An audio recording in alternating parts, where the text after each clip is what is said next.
You know, the Woodpecker Ravine project I think is really special because it's really all about collaboration and partnership. This project wouldn't be successful if we hadn't done early communication with the Nevada Yuba Placer Unit Colfax team, who identified Woodpecker Ravine as a priority in their Nevada Yuba Placer Unit strategic plan. So what this means is Colfax looked at the landscape and said, this is a place where if a fire happened, we would be concerned about suppression, and so therefore this is a place where we'd like to see fuel mitigation work take place. We were able to successfully apply for Wildfire Mitigation Grant Program funding from Colfax. They've actually funded the work in Woodpecker Ravine in 2 separate phases. So right now, phase 1 implementation is underway. That's funding 410 acres of shaded fuel break work. And now we're coming in on the heels of that with a second grant from Colfax to add an additional 726 acres onto the project area. This project is really focusing on critical evacuation routes. So looking at what are those key evacuation routes that folks would be using if they needed to get out quickly and first responders needed to get in quickly.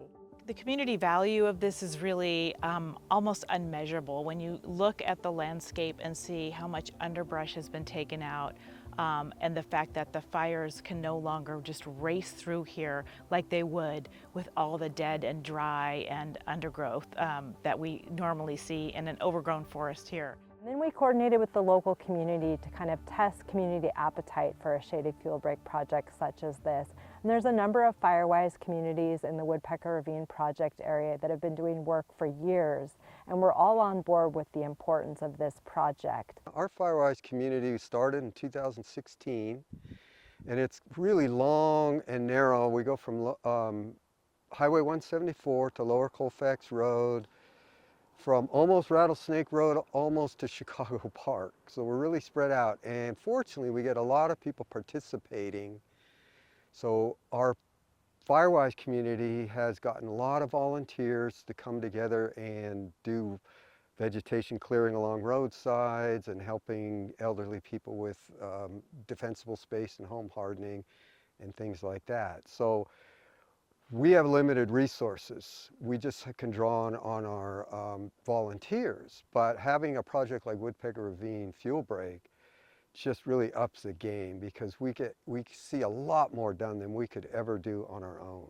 So the first thing landowners can expect is to receive a letter from us informing them of the project and asking them to sign a right of entry form to come to the property and look at the treatment area. We'll flag any sensitive areas, and then we also work through the environmental compliance process. So we'll see if there's streams to be protected on your property, biological resources.